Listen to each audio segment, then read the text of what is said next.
There is a test that's performed. People have their noses and tonsils swabbed, and then a test called a PCR test is performed on that. And what they're looking for isn't the virus. You might think it's looking for the virus, but it's not. What they're looking for is a small piece of genetic sequence. It's called RNA. Unfortunately, that bit of RNA will be found in people's tonsils and nose, not if they've just caught the virus and they're about to get ill or they're already ill. It's also going to be found if they were infected previously, weeks or even sometimes a small number of months ago. Let me just explain why that is. If you've been infected and you've fought off the virus, which most people do, you'll have broken, dead bits of virus. These are tiny things, smaller than your cells, perhaps spread all the way through your airway, embedded in bits of mucus, maybe inside an airway lining cell. And so over a period of weeks or months, you bring up cells that contain broken, dead pieces of the virus that you have conquered and killed. However, the PCR test is not able to detect whether the viral RNA has come from a living virus or a dead one, as I've just described. So I think a large proportion of the so-called positives are in fact what I call cold positives. They're correctly identifying that there is some viral RNA in the sample, but it's from a dead virus. It can't hurt them. They're not going to get ill. They can't transmit it to anybody else, so they're not infectious. So that accounts for a large number of the so-called positive cases. These are people who've beaten the virus. Why are we using this test that cannot distinguish between active infection and people who've conquered the virus? This test has never been used in this way, and I've worked in this field. It's not a suitable technique. It's the kind of technique you would use for forensic purposes. If you were trying to do a DNA test to establish whether or not a person was at the scene of a crime, you would not be doing these tests by a windy supermarket car park in what looks like plastic marquee tents on picnic tables. It's not suitable at all, and it definitely shouldn't be done in the way it's being done. It's subject to many mechanical errors, shall we say, handling errors. If this was a test being used for legal purposes, for forensic purposes, like a DNA identity test, the judge would throw out this evidence, would say it's not admissible. It produces positives even when there's no virus there at all. We call that a false positive.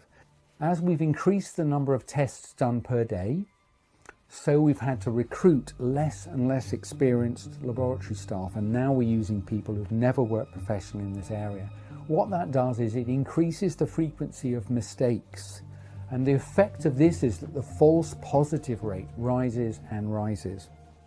So if you had a false positive rate of 1%, which Mr. Matt Hancock told us was roughly the number they had in the summer, then if you tested 1,000 people that had no virus, 10 of them would be positive, astonishingly. If the prevalence of the virus was only 1 in 1,000, that's 0.1%, as the Office of National Statistics told us it was through the summer, then if you use the PCR test, only 1 of them will be positive, and genuinely so. But if the false positive rate is as low as 1%, you'll also get 10 positives that are false. Some people did say to me, well, there'll be a higher percentage of people coming forward for testing in the community, so-called Pillar 2 testing, because they've been instructed only to come if they've got symptoms. But I call BS on that one. I don't think that's true. I know lots of friends and relatives who've been told by an employer, well, you've sat near someone who's tested positive and I don't want you to come back to work until you've got a negative test. I've seen information from many towns in the north, certainly Birmingham was one, Manchester was another, Bolton, where councils, and I really think they were trying to be helpful, were out leafleting the people of their cities saying, we're going to come round and swab you all because we want to track down this virus. Now, once you start testing people more or less randomly, instead of having symptoms, you get the same amount of virus in the population as the Office of National Statistics found, which is at the time was 1 in 1,000. And I've just told you, Matt Hancock confirmed during the summer, they had a false positive rate of about 1%. So that means out of 1,000 people, 10 would test positive and it would be a false result, and only 1 would test positive and it was correct. This test is monstrously unsuitable for detecting who has live virus in their airway. It's subject to multiple distortions that are worsening as we get into the winter. As the number of tests done per day increase, the number of errors made by these overworked, not very experienced lab staff increase.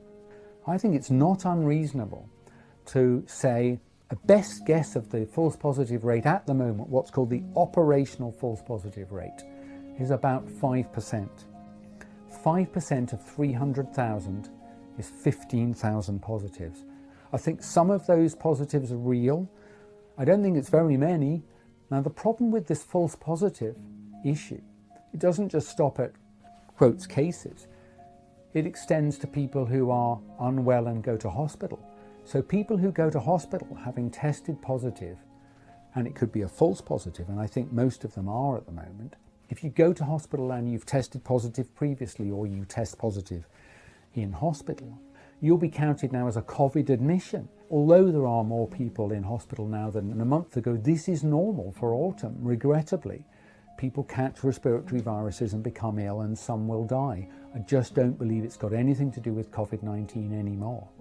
There are more people in intensive care beds now than they were a month or so ago. That's entirely normal. As we move through late autumn and into the early winter, those beds become used. But there aren't more people than is normal for the time of year, and we're not about to run out of capacity, certainly as a national level. But I think you know where this is going now. If you should now die, you'll be counted as a COVID death. But that's not correct. These are people who might have gone to hospital having had a broken leg, for example, but 3% of them will still test positive, and they haven't got the virus. It's a false positive. And if they die, they'll be called a COVID death, and they are not. They've died of something else.